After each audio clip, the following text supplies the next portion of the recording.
Hi, I'm Alfred Ramsey Agarie, resident of City of Palm Bay for the last 35 years. I'm married to my lovely wife, Maureen, 40 years ago, and I have 2 boys, 2 girls who are all thriving in the City of Palm Bay.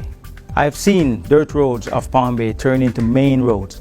I've seen industry prosper, chain store erected and small businesses started.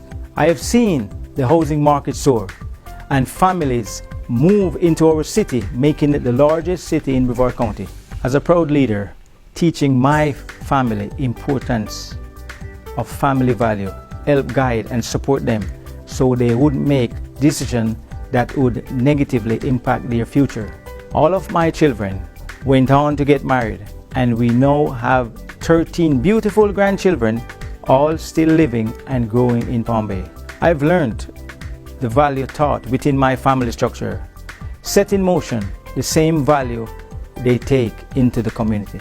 When you think about it, the community is a convergence of family value with a common threat and interest, respecting the rights, differences and dignity of others, accountability for personal behavior, and the one I value the most, honesty and integrity in dealing with all members of the community. In fact, I heard a great man once say, trust is a product of time and integrity. It takes a long time to gain it, but you can lose it in an instant. Our community needs an honest voice for the people to trust. I am Alfred Ramsey Agarie, and I am running for mayor of the City of Palm Bay.